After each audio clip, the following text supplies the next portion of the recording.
Hello, this is Benjamin John Pope, and this is the sequel to the emoticon drawing free tutorial number 1. This is number 2. It's going to teach you to animate in 2 ways, and what we're going to do to start with, to make animation within a symbol on a timeline that was inside of this symbol, which we created, if I zoom out 50%, which we created in the previous tutorial. We're going to click inside. We're going to grab both of the eyes and convert that to a symbol. Eyes animation. So it needs to be a movie clip, that's important. And when you animate inside of a timeline or inside of a symbol in its own timeline, you should mark it down as animation, because it would register in your library so you can get to it fast and re-edit, etc. So go inside. Always on here is layer 1, and we're going to say eye on one layer. What we're going to do is we're going to give them both. To animate a symbol, now remember this because it's a good fact, you need to keep one symbol, if you're going to motion tween it, on the layer. So one symbol per layer. And the easiest way to do that is to select the symbols that you want to animate on this appropriate timeline, and just left click it and say distribute to layers. Control Shift and D. Now we have eye and eye. So that's on I1, I2. Right. I've told you to do that because you need to realise that sometimes you animate like I said previously, but because these two are the same symbol, because if you remember we copied it over, you only actually need to edit one of them. So on this timeline, if you edit it, it should edit the other one next to it, this one here, on that timeline. Excuse me. But if it was a different symbol, which I'll demonstrate in a minute, you would animate it separately. So let's just show you how to animate. This is the timeline. It's based to 30 frames per second. So 30 frames is here, 1 second is here. So let's go to 3 seconds, bring down the keyframes and just hit F5 or left click and choose insert frame. And right at the end, on 3 seconds, you're going to select the last 3 frames, that's 1 single frame, and press F6. F6 gives it a keyframe. So to understand animation, frame by frame, I'm sure normally it's 24 frames per second for claymation or other animation like drawing animation. It's set at 30 frames per second. I'm sure that's the American standard, but you can animate frame by frame. But what we're going to do is we're going to change the one layer. So we're going to grab that layer there, and the easiest way to do this would be to copy this layer, what we're going to do is we're going to make it blink. So we need a picture with the equivalent of these colours all the way over that. You could put it down like that. You could put it down like that. But what I would do, I would create a circle, and I'm going to undo that. But what I'm going to attempt to do is select this gradient. Here's another tip that you're going to get in this tutorial. If you select the eyedropper tool and just click the gradient, it should, there it is, it's appeared here. And say you're using a gradient constantly, you should see a little selection box here where my arrow is, and put add swatch. Just click it, and believe it or not, it will now be in your swatches library, which is here. All your colours, you can add as many as you want, but it's appeared at the bottom here. So now it's really easy to sort out. Delete that layer, grab the oval tool, pull out the oval like so, get rid of the line, do that, and I'm going to change the radial so it is like that. And that's all you need to do, and it will be like the icons blinking. So let's just press Control and Enter, and as you see, it's come down for 1 frame, and that's like a flash second. So if we click back inside of it, because on this keyframe, we want this keyframe now to go on for 2 seconds. So from 3 seconds to 5 seconds. And we're going to click out again and test it. Control and Enter.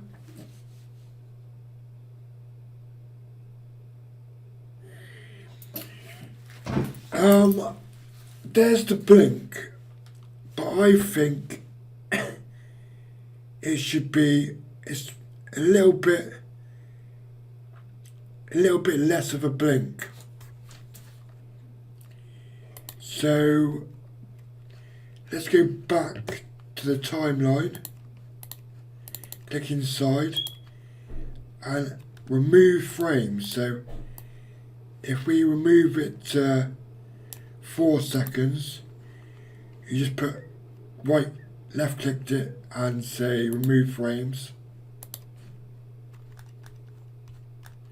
I haven't removed them all, I didn't select all of the layers.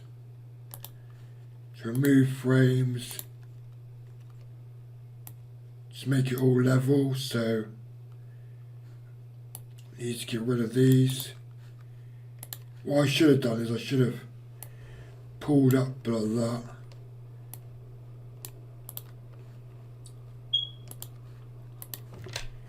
And now it should just blink for a second. It might be faster.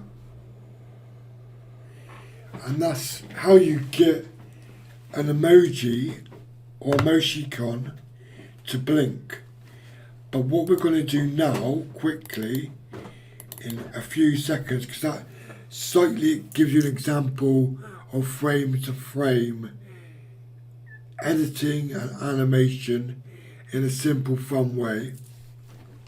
But what we're going to do now is go back to the very first timeline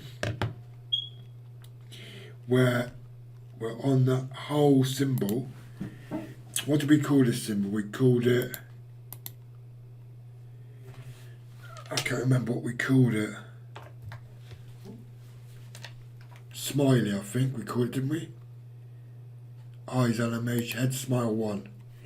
Called it head smile 1. What we're going to do is we're going to pull out make the timeline a bit smaller, like that. And we're going to pull out to 4 seconds. Is that on 4 seconds? 4 seconds. Say insert frame.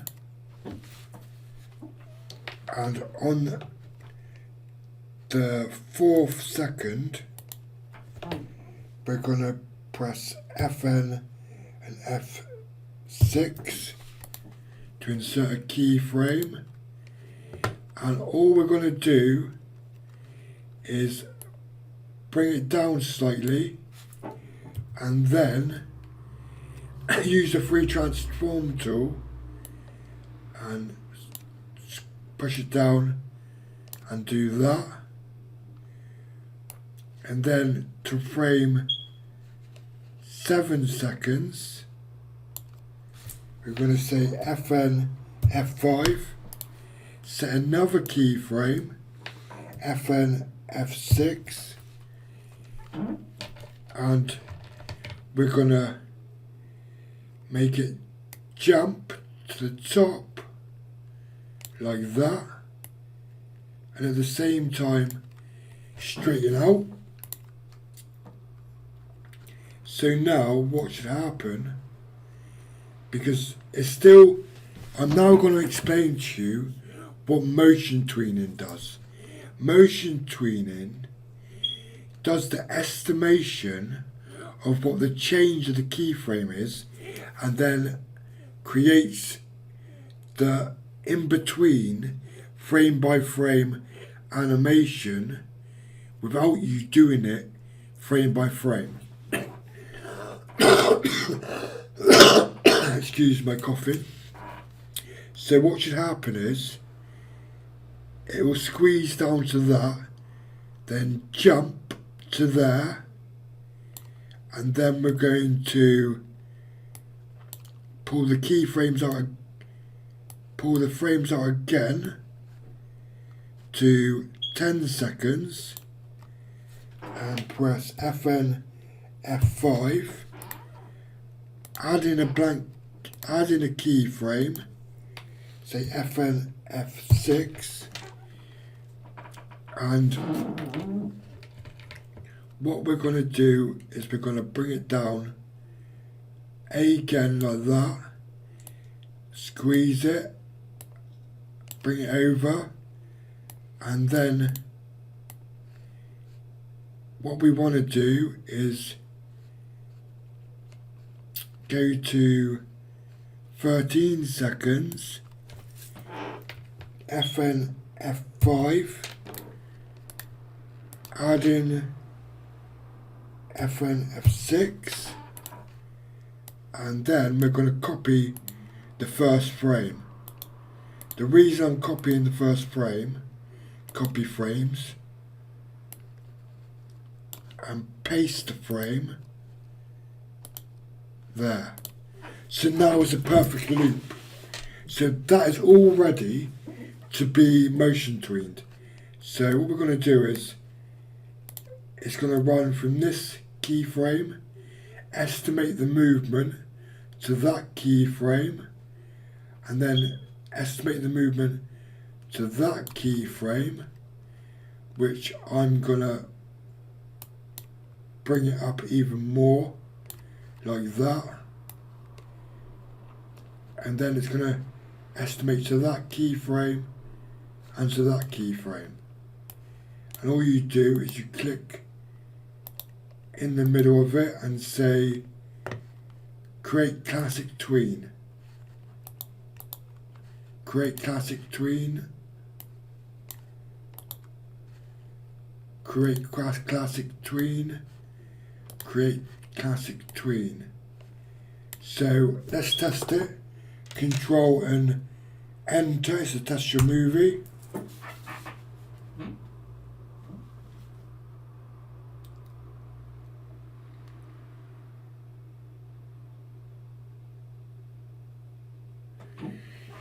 And that's quite slow, but that's a perfect loop to work with what we're going to make it a little bit better now because what I'm going to do is the first animation I want to just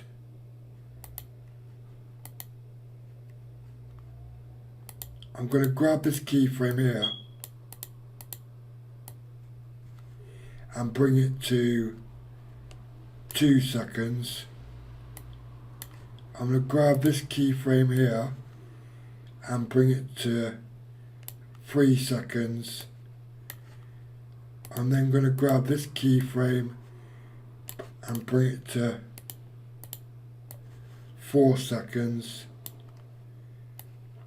I'm then going to grab the last keyframe and bring it to 5 seconds. And then what I'm going to do is I'm going to go to 8 seconds, insert a key.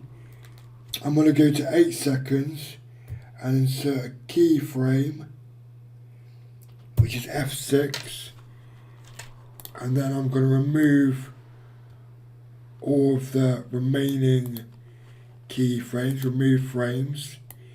Now, there's an ace little feature that you can use with the classic tween. If you right click it, you can say,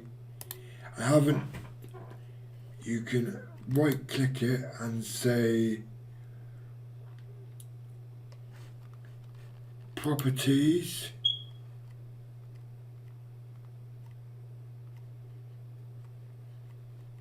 and you can, there used to be an option in Adobe Flash, because this is the first time I've been looking for this in Adobe Animate, and what I'm looking for is my, used to say smoothing or something like that.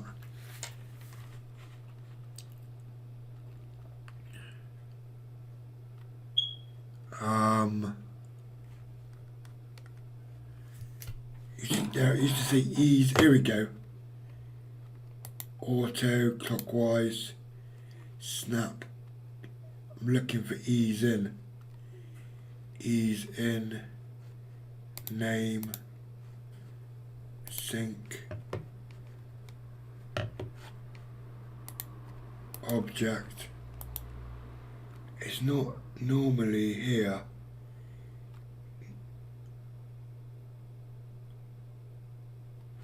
Let's just test this a minute anyway. So now it should be a little bit faster. Jumps up, jumps back down.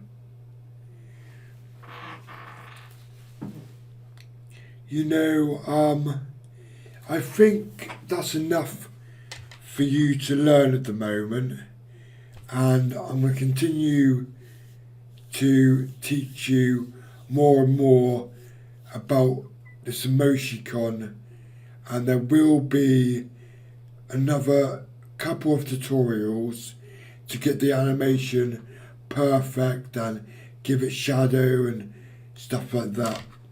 But I think that's enough to learn to get your head around, and